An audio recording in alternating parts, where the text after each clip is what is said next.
மாணவிகளுக்கு வணக்கம். ஏற்கனவே இதழியல் பாடப்புத்தகத்தில் இருக்கக்கூடிய கருத்துக்களை பார்த்துக்கிட்டு இருக்கோம். இன்னைக்கு இதழ்களின் நடத்தை அறம் பற்றிய கருத்துக்களை பார்க்க போகிறோம். இந்த இதழ்களின் நடத்தை அறம் என்பது இதழியல் நூல்களாக இருக்கட்டும், நாளிதழ்களாக இருக்கட்டும், ஊடகமாக இருக்கட்டும், எதா இருந்தாலும் அது சமூக கட்டுக்கோப்போடு இருக்க வேண்டும் என்ற ஒரு கருத்தில் ஒரு கட்டுக்கோப்பான நீதிகளை எடுத்து வச்சிருக்கிறாங்க. அந்த நீதி அறம் சார்ந்து இருக்கு. இந்த இதழியலுக்கான அந்த அறத்தை நம்ம எடுத்து சொல்லும்போது நடத்தை அறம் அப்படின்னு சொல்கிறோம். இதை எளிமையாக சுருக்கமாக நம்ம பார்க்குறோம் அப்படின்னு சொன்னால், இதை ஒரு 3 விதமாக இதழியலில் நம்மளுடைய பாடநூலில் கொடுத்துருக்குறாங்க. பிளாட்டோவினுடைய குடியரசு என்ற நூலில் குறிப்பிட்டிருக்கக்கூடிய இதழியல் அறங்கள், அவர் த ரிபப்ளிக்ன்ற நூலில் எழுதியிருக்கிறத ஏஎன் அஹூஜா என்பவர் தன்னுடைய நூலில், இதழியல் தொடர்பான நூலில் அதனுடைய மொழிபெயர்ப்பை கொடுத்துருக்குறாங்க. இது முதல் கருத்து. 2வது 1976ஆம் ஆண்டு உருவான இதழியல் அறக்கோட்பாடு. நம்முடைய பாராளுமன்ற நடவடிக்கைக்காக இதழியல் அறக்கோட்பாட்டை ஆசிரியர் குழு தயாரித்து கொடுக்கும்போது அவங்க சில அந்த நடத்தை அறத்தை கொடுத்துருக்குறாங்க. அதிலிருந்து ஒரு 4 கருத்து இங்கே கொடுத்துருக்குறாங்க. அதுக்கடுத்ததாக பத்திரிகை மன்றம் எடுத்து சொன்ன விளக்க வேண்டியன, இப்போ பின்பற்ற வேண்டியன என்ன அப்படிங்கிறத முதல்ல 2 தலைப்புக்குள்ள வருது. இந்த 3வது தலைப்பு என்ன என்ன இருக்கக்கூடாது அப்படிங்கிற கருத்தை இந்த 3வது பாயிண்ட் வலியுறுத்துது. இந்த 3 கருத்தில் முதல் கருத்தை கொஞ்சம் நம்ம விரிவாக பார்த்தோம்னா, பிளாட்டோவினுடைய குடியரசு என்ற நூலில் குறிப்பிடப்பட்டிருக்கக்கூடிய அந்த நடத்தை அறங்கள், அதான் ஏற்கனவே சொன்ன மாதிரி ஏஎன் அகூஜாங்கிறவங்க தங்களுடைய மொழிபெயர்ப்பில் இந்த கருத்துக்களை குறிப்பிட்டிருக்கிறாங்க. 5 பாயிண்ட் சொல்கிறாங்க. மெய்யறிவு, துணிவுடைமை, பண்பட்ட பாங்கு, நீதி, வாய்மை. இப்போ மெய்யறிவுன்னு சொல்லும்போது, மெய்யுங்கிறது உண்மை நமக்கு தெரியும். நடுநிலையான செய்தியை நடுநிலை பாங்கு மாறாமல் பத்திரிகையில் வெளியிடணும். சார்ந்து கொடுப்பது, வேண்டப்பட்டவங்களுக்கு வேண்டப்பட்ட மாதிரி கருத்தை திருத்தி கொடுத்து, அதாவது திரித்து கொடுப்பது அப்படிங்கிற மாதிரியெல்லாம் இல்லாமல் முறையாக கொடுத்தல் மெய்யறிவு. இப்போ சில இடங்களில் சரியான செய்தியை சரியான முறையில் வெளியிட்டாலுமே பிரச்சனை வரும். எங்களுக்கு எதிராக நீங்கள் சொல்லியிருக்கிறீங்க, அல்லது இங்கே நடந்ததை நீங்கள் இப்படி போடக்கூடாது, இது எங்களுக்கு தவறான கருத்தாக இருக்குது அப்படின்னு சிலர் வன்மையாக ரொம்ப கண்டிப்பாங்க. அது பெரிய அளவில் போகும்போது அந்த ப்ரெஸ்ஸுக்கோ ஊடகங்களுக்கோ பெரிய பாதிப்பை கொடுக்கும். அப்போ என்ன பாதிப்பு வரும், எதுவும் வரக்கூடாது என்பதை தெரிந்து அவங்க நடந்துக்கிடணும். அப்போ தங்களுடைய கருத்தை எப்படி வெளியிடணும்னு நினைக்கிறாங்களோ அதுலேயும் குறைவுபடாமல், அப்போ அந்த மனத்துணிவு வேணும். சமுதாயத்திற்கும் பிரச்சனை இருக்கக்கூடாது, தங்களுடைய கருத்து வெளிப்பாட்டிலும் மாறுபாடு இருக்கக்கூடாது. அப்போ அந்த துணிவுடைமை வேண்டும். இது 2வது. 3வது பண்பட்ட பாங்கு. இந்த பண்பாடு என்பது கருத்துக்களை வெளியிடுவதிலும் அந்த ஒரு முறை இருக்குது. வெளியிடக்கூடிய செய்திகளில் நல்ல மொழி, வாசிக்கும்போது ஒரு கடுமையான செய்தியையுமே நம்ம சொல்லும் போதோ எழுதும் போதோ மென்மையாக சொல்கிறது, அதற்கான ஒரு வார்த்தை பயன்படுத்தி சொல்லும்போது யாரையும் பாதிக்காமல் இருக்கும். அப்போது தங்களுடைய வாசகர்களுடைய மனது புண்படக்கூடாது, அல்லது இதை கருத்தை நம்ம தவறாக சொல்லிட்டோம், பிற பத்திரிகைகளில் இருந்து நம்ம வேறுபட்டு, இந்த பத்திரிகை வேறுபட்டு இருக்கு அப்படின்ற ஒரு கருத்து வராத அளவுக்கு அது பண்பட்ட பாங்கிலே இருக்க வேண்டும். சமூக அறக்கோட்பாடுங்கிறதுலேருந்து விலகாமல் இருக்கணும். அதுக்கடுத்து நீதி. ஏற்கனவே சொன்னபடி தான் ஒரு பத்திரிகை ஒரு செய்தியை என்ன நடந்ததோ அதை வெளியிடுது அப்படிங்கிறது ஒரு நீதி. இன்னொன்று, இந்த பத்திரிகைக்காரங்களுக்குன்னு சில அறக்கோட்பாடு வச்சுருப்பாங்க, நமக்குன்னு ஒரு இண்டிவிஜுவாலிட்டின்னு சொல்லுவோம் இல்லையா, அது மாதிரி இந்த பத்திரிகை கம்பெனியா இது இப்படித்தான் இருக்கும் அப்படின்ற ஒரு வரையறையோடு நம்ம இருக்கக்கூடிய ஒரு நெறியையும் இங்கே நீதி அப்படிங்கிறோம். சில விஷயங்களில் விட்டு கொடுக்கலாம், சில இதில் விட்டு கொடுக்கக்கூடாதுன்னு சொல்லுவாங்க இல்லையா, அதே மாதிரியான ஒரு பாங்கிலே தனக்கென்று ஒரு சுயமரியாதை நிலையோடு கருத்தை தெளிவாக மக்களுக்கு எடுத்து சொல்வதில் இருக்கக்கூடிய ஒரு நேர்மைன்னு சொல்லலாம். அந்த மாதிரியானதை நம்ம நீதின்னு சொல்கிறோம். அதுக்கடுத்து வாய்மை.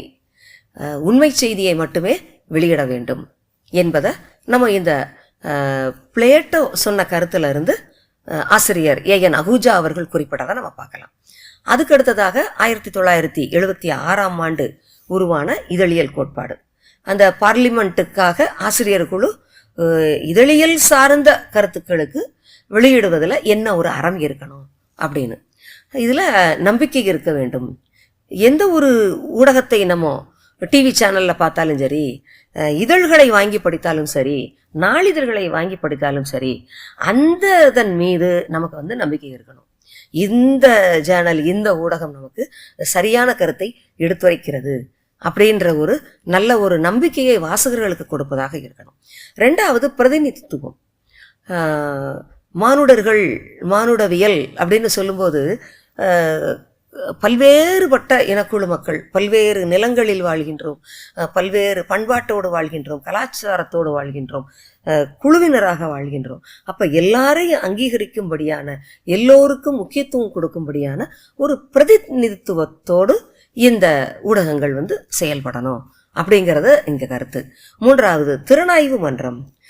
உலக அளவில் ஒரு பெரிய நிகழ்வு நடந்தாலும் சரி, ஒரு உதாரணமாக ஒரு கிரிக்கெட் போட்டி ஒரு விளையாட்டு மைதானத்தில் பெரிய அளவில் நடக்குது, அல்லது மிகப்பெரிய ஒரு விழா நடக்குது, அல்லது மிகப்பெரிய ஒரு அசம்பாவிதம் நடந்திருக்கு, சுனாமி, நிலநடுக்கம் போன்ற ஒரு இயற்கை பேரழிவு நடக்குது, இல்லை மானுடர்களால் ஒரு செயல் நடந்திருக்கு அப்படின்னா அதை ஊடகங்கள் விவாதத்துக்கு வைக்கிறாங்க. இப்போ இதழ்களாக இருந்தால் பேட்டி எடுத்து போடுறாங்க. மக்கள் மன்றத்தில் அந்த கருத்தை வைத்து பல்வேறுபட்ட தரப்பினர், அரசியல் பிரமுகர்கள், மூத்த பத்திரிகையாளர்கள், ஒரு வரலாற்றுத்துறையை சார்ந்தவர்கள், கணிதத்துறை, புள்ளியியல் துறையை சார்ந்தவர்கள், பொருளாதாரத்துறையை சார்ந்தவர்கள், அப்போ சம்பந்தப்பட்ட செய்தியின் அடிப்படையில் இப்படி துறை சார்ந்த வல்லுநர்களை அழைத்து அவங்க கிட்ட இந்த கருத்து கணிப்பு நடத்துறாங்கன்னு சொல்லுவாங்க இல்லையா, அந்த மாதிரியான ஒரு நிகழ்வை நடத்தி மக்களுக்கு கொண்டு போறாங்க. ஊடகம் நிகழ்வை நடத்தி மக்கள் பார்க்கும்படியாக, கேட்கும்படியாக செய்கிறார்கள். இதழ்கள் தனித்தனியாக அவங்களுடைய படத்தை போட்டு அவங்க இது தொடர்பாக என்ன சொல்கிறார்கள் அப்படிங்கிற கருத்து. ஒரு புத்தாண்டு பிறக்க போகுது அப்படின்னா அந்த வருங்கால அந்த புத்தாண்டு ஒவ்வொருத்தருக்கு எப்படி இருக்கும் அப்படின்னு சாதாரணமாக இந்த ஜோதிடர்களுடைய கணிப்பெல்லாம் இருக்கும். அப்போ எந்த ராசிக்கு என்னென்ன இருக்குது அப்படிங்கிறத அவங்க போடுவது போன்று இந்திய அளவில் நடக்கக்கூடியது, உலக அளவில் நடக்கக்கூடியது, அந்தந்த மாநிலத்தில் நடக்கக்கூடிய ஒரு முக்கிய நிகழ்வுகளுக்கான ஒரு திறனாய்வு களமாக இந்த இதழியல் இருக்குது. அப்போது இந்த முறையும் அறக்கோட்பாட்டுக்குள்ளே வருது. அடுத்து சமுதாய பொறுப்பு. அப்போது இந்த இளைய சமுதாயத்தினர் ஊடகங்களை, இதழ்களை, நாளிதழ்களை பயன்படுத்துகிறாங்க. அப்போ பயன்படுத்துவதும் ஒரு சமுதாய பொறுப்பு தான். அவர்களிடம் இருக்கக்கூடிய ஒரு எத்திக்ஸ் போலவே இந்த இதழ்களுக்கான ஒரு எத்திக்ஸும் இருக்குது.